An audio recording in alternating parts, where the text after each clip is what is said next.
We're on the air in 5, 4, 3, 2. Horrible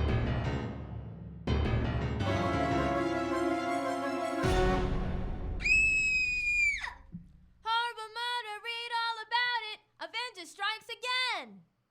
Good evening.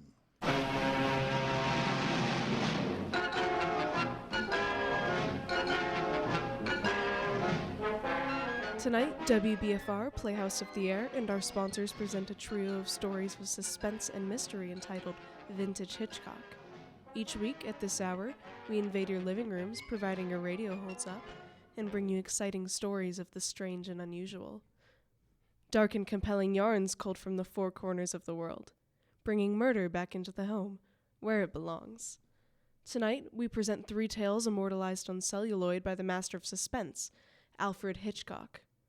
The Lodger, Sabotage, and The 39 Steps. Tonight's first lay is a sweet, homey little story of intrigue, suspicion, and murder. The cast is a rather small one and threatens to get smaller with every passing moment. The play is entitled The Lodger and takes place in London in 1888. The newspaper headlines scream of a killer on the loose going by the name of the Avenger, whose fifth victim has just been discovered. As our story begins, we meet Ellen Bunting and her husband Robert, a couple with rooms to let in their modest home in the Whitechapel district.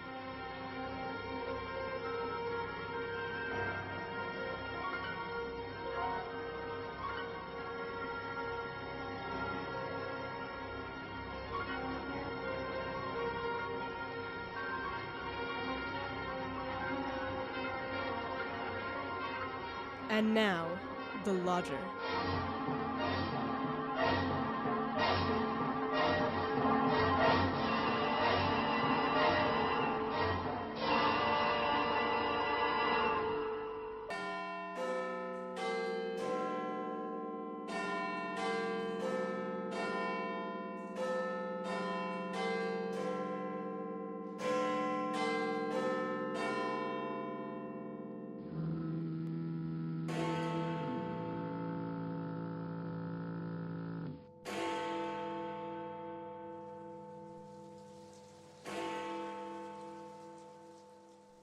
Robert, how about this Avenger person?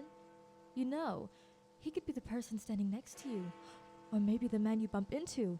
It's a terrible thought. Yes, if only the police had somebody to go on. It looks like the Avenger is just too quick for them. But, look here. It says the girl he got last night was like all the others.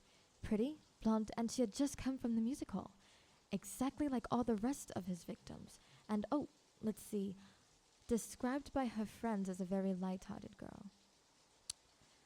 Oh, what a pity. Ellen, did you ever stop to think who fits that to a T? In fact, fits all those girls' descriptions perfectly? Our own Daisy! Oh, that's a pretty thought, Robert. Well, maybe it's a good thing that she's with her aunt instead of here. London isn't a safe place for any girl right now. Just the same, I can't help thinking how fine it would be to have her here with us. Well, there's no sense in even talking about it. We just can't afford it. Oh, I know that, Ellen, but I hoped we could manage it in some way. How? Haven't I scrimped myself half crazy trying to keep us going? Oh, but you don't care about that, do you? No. Your Daisy's more important to you than I am. Now, Ellen, that doesn't sound like you. Well, I can't help it if I don't. What are we going to do? We'll get along, dear. Something will turn up. We haven't had a lodger for months. Nobody even comes to look at the room anymore. Things will work out, my love. They ain't ever going to work out. Soon enough, we won't even have a roof over our heads. Oh, I'm sorry, Robert. I didn't mean to go on so. Oh, I know you didn't, dear. It's all right. I didn't think. It's just that I've been so worried. Don't you go waiting another second, old girl. Why, first thing you know, you won't be pretty anymore. You'll have your face all wrinkled and now see here. Come on, let's see a smile. Oh, just let one me smile. alone. Oh. Well, who do you suppose that could be? Oh, for late for visitors. Robert, do you think it could be somebody looking for a room? Well, it might be. Oh, I wish it were. Then you could have your Daisy back. Want me to go to the door? No, I'll go. You just stay here. Well, all right. Now be sure you get a good look at him before you let him in, dear. Oh, I'm coming. Oh, good evening, sir. I saw your sign. It says you have a room to rent. Yes, sir. Yes, please. Won't you come in? Thank you. It's a horrid night out there, isn't it? Coming down in sheets. Might I take your cape, sir? No, thank you. I'm looking for a quiet room. It must be very quiet.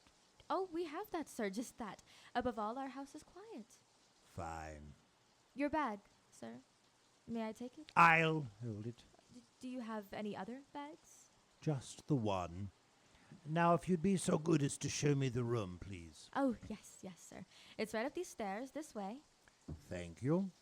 You see, sir, there's just my husband and me here, and we're ever so quiet, and so I'm sure you'll find this room to your liking. Here we are. Now, I'll just light the gas. There we are. Very good. Think I like this room. Yes, it is pleasant, isn't it?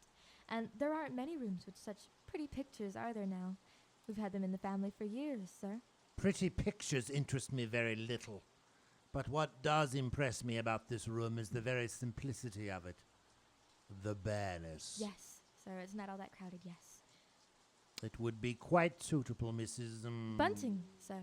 Mrs. Bunting.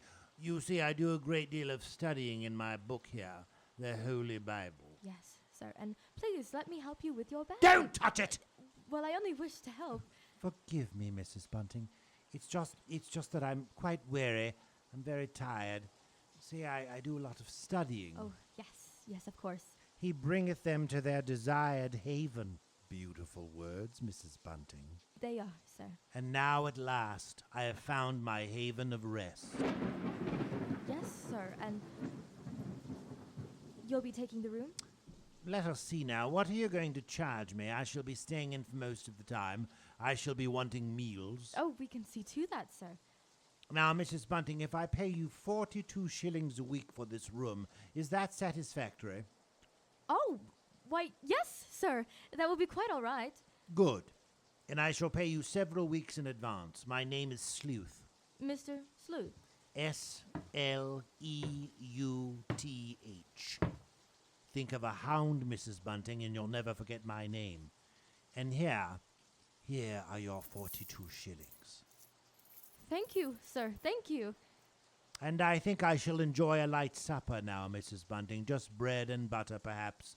Could you arrange that? Certainly, sir. I'll do that now. And if you'd be requiring any beers or spirits... Certainly not! Oh, sir, what did I say? I thought you understood me, Mrs. Bunting, and I had hoped that you and your husband were abstainers. But we are, sir. We don't keep anything about. I would have to go out and... Of course. I'm sorry, Mrs. Bunting. I don't wish you to think me rude. You've been so kind and considerate. I hope I know a gentleman when I see one. Thank you.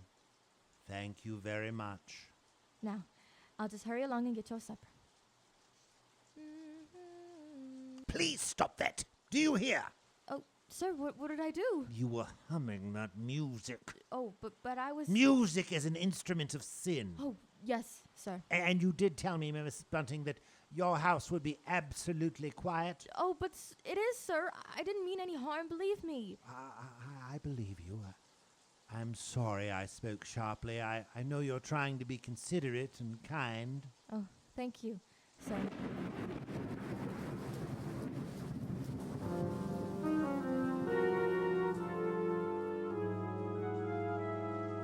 So he took the room at 42 shillings a week? Yes, in advance. You know, Ellen, it's wonderful. Do you realize what this means? We can have Daisy back. Yes, I know. Here, Robert, warm that teapot and put some tea leaves in it. Righto, we can have her back with us tomorrow. You know something, old girl? We're not going to have to worry too much about Daisy falling prey to that Avenger fellow. Whatever do you mean, Robert? Well, she's not a girl who takes a drink, you know. And what's that to do with it, please? Oh, something around the paper while you're upstairs with the gentleman.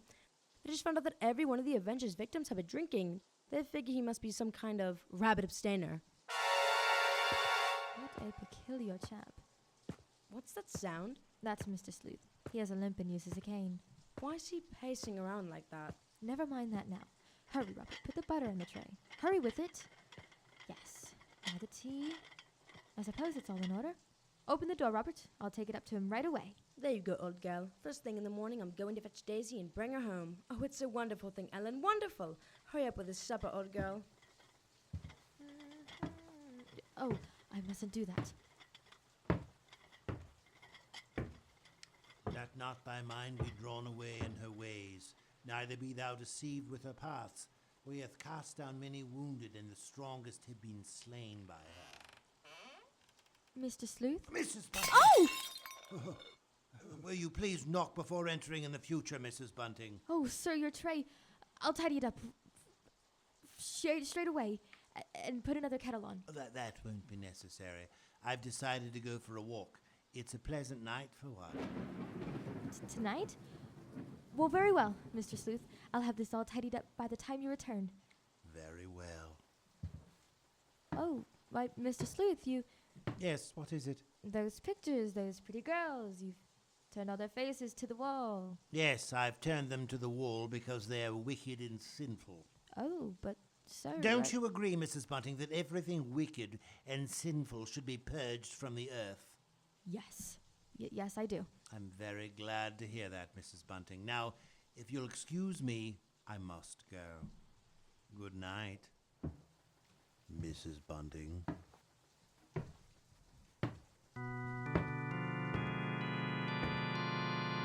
Ellen rushed to the window to watch as Mr. Sleuth moved off down the street, his single bag in hand and black cape swirling about him. Finally, he was lost in the fog.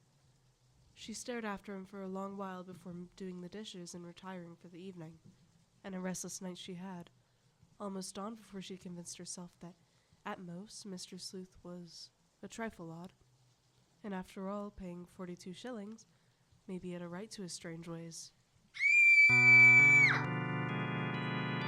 It was daylight when she was suddenly awakened by the shouting of the newsboys. Horrible murder, read all about it! Murder at King's Cross last night! Avenger strikes again! Ellen was a little frightened to meet our lodger the next morning. She couldn't quite understand her uneasiness in his presence. The lodger's sudden appearance promised to save their household, but where did he go at night, disappearing into the London fog? Since Mr. Bunting had gone to meet Daisy, Mr. Sleuth ate breakfast alone. Ellen watched him through the crack in the door. Finally, she went in with more tea. More tea, Mr. Sleuth? Thank you, Mrs. Bunting, but I don't care for any more tea. You're very kind. But I have to go on with my work now, if you'll excuse me. Her fear really changed to pity then. He seemed so helpless and tired, and he was so considerate. Why was she so uneasy? It must be all that talk of the Avenger and horrible murders on everyone's lips. This man couldn't be a murderer. It was all coincidence. Besides, she couldn't afford to lose that 42 shillings a week. Around 10 in the morning, Mr. Sleuth left the house, and Ellen decided to go upstairs and have a look about his room. She had to find out what he carried in his one piece of luggage. It wasn't a bag, it was more like a case. Yes, a case for a knife. Knife. Ellen rushed up the stairs, her heart beating wildly at the thought she'd had of the case. There wasn't anything in his closet. She went over to the chest of drawers against the wall. Nothing in the top one. In the next one there was just some socks and underclothes. The next one was empty. There was only one other place for the small, narrow case. The bottom drawer. And it was locked. She pulled and pulled at it, and suddenly she heard the front door open downstairs. Oh, you're upstairs, Ellen? Daisy's here. Oh, good heavens! Oh, Mother, it's so good to see you. It's so good to be home.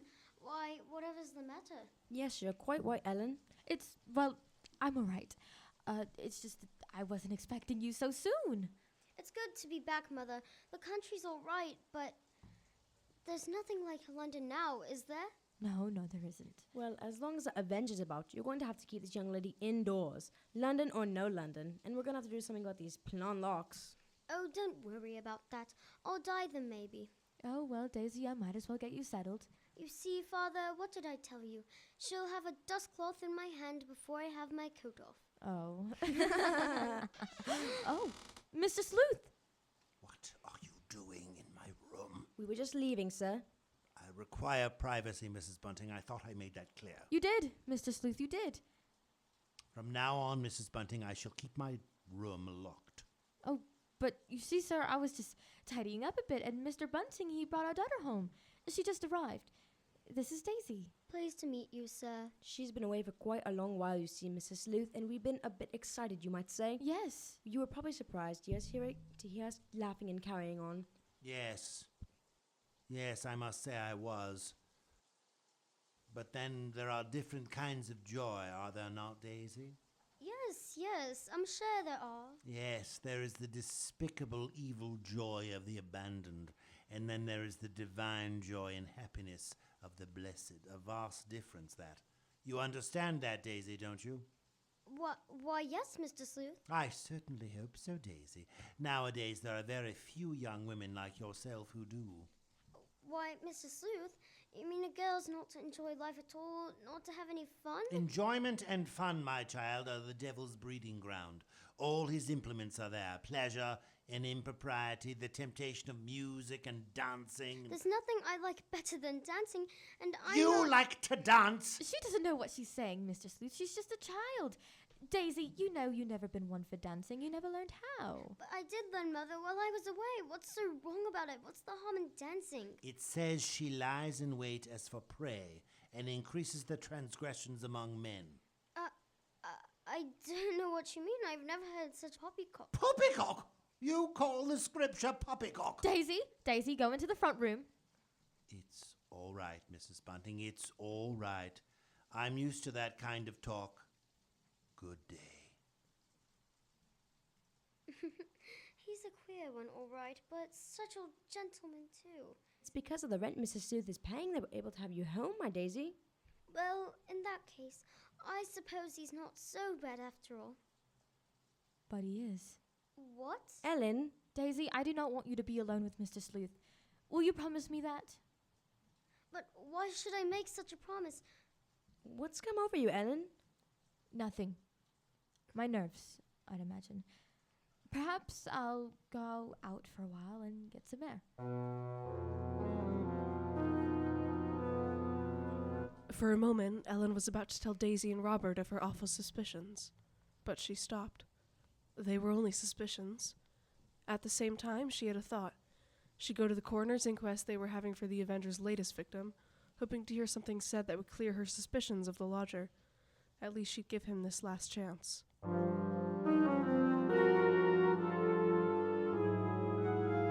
A lady was testifying as Ellen took her seat. The witness had seen the Avenger from her window, she said, and her description of him didn't tally with Mr. Sleuth at all. I can't tell you how relieved Ellen was, until it was pointed out that the witness couldn't possibly have seen anyone that night from her window because of the fog.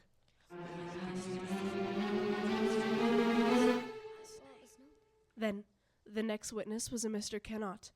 Ellen leaned forward anxiously as they swore him in and began asking questions. You say, Mr. Cannot, you are positive that you saw this man? Positive, sir. It was only a few moments before the murder that I saw the Avenger. Describe him. Well, he wore a black cape and he was very gaunt looking. He walked with a bit of a limp and carried a cane. Oh, and he was carrying a small handbag. A handbag? Oh, yes, sir. A small, narrow handbag. Such a one as might contain a knife.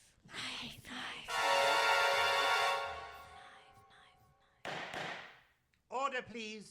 Silence in the court. Proceed, Mr. Cannot. Well, he seemed an educated man, I judge, but quite mad. What do you mean by that? Well, as he emerged from the fog, he was talking aloud to himself. Sounded as if he was reciting scriptures from the Bible. Bible, he he must must be be very that religious religious if he's man. I'm writing not sure the how Bible I that feel has about to with the be Bible. religious. There was no doubt about it now. Ellen was certain that Mr. Sleuth was the Avenger. She ran out of the courtroom as quickly as she could, running and walking somehow as the nightmare of terror grew bigger and bigger inside her. She was 3 streets away from her home when she saw her husband, Robert. One thought hit her clearly. She realized Daisy must be home alone with the Avenger. Robert! Robert! Ellen, what is it? Robert, where's Daisy? Why, she's at Madame Tussaud's wax museum. Whatever is she doing there? The lodger, Mr. Sleuth, invited her there? What? Our lodger! He's the Avenger! Whatever are you saying? Listen, Robert, listen. Mr. Sleuth is the Avenger. I am 100% certain of it. And I let Daisy go with him. Hurry, Roberts, hurry! To Madame Tussauds, we've no time to spare! Racing as they'd never before, Ellen and Robert ran through town and toward Madame Tussauds. They searched madly through the museum until there was only one place left to look. The Chamber of Horrors. Listen, it says here that these are actual death marks of some of England's most notorious killers. I'm afraid I find this section of the museum a bit too ghoulish for my taste. Suppose we return to see the Last Supper again. Oh, come on now. Don't you like a nice fright every now and then? Do I frighten you, Daisy? Daisy! Daisy! Daisy, what are you? Why, that's my mother and father. I'm in here. Daisy! Where is he? Who, Mother? Where's Mr. Sleuth? Why, I'm not sure where he's gone. He was right here. Oh, there he is. Mr. Stop! No, Daisy! He's the Avenger. What? Mr. Sleuth is the Avenger. Over the weeks that followed, the Avenger murders seemed to stop, and the Buntings never saw Mr. Sleuth again. He had vanished as suddenly as he had arrived. Each night, as she prepared for bed, Ellen found herself haunted by the thought of him. Ready for bed, my dear? Yes, Robert. Good night, my love. Good night. Sweet dreams, my pet. You too. Robert? Yes? Where's Daisy? She wanted to get her mind off things. She's at the music hall. Well, I suppose there's safety in numbers. Right, Robert? How many? One, please. How many? One, please.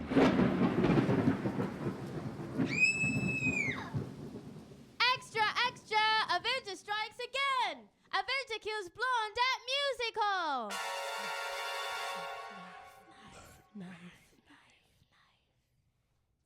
That was a warm and very touching little fable, wasn't it? Naturally, the Avenger was eventually caught, indicted, tried, convicted, sentenced, and paid his debt to society. Although this didn't put an end to the occasional newspaper headline announcing yet another murder of another young blonde woman. But in the case of the lodger, crime does not pay, not even on radio. You must have a sponsor. Here is ours.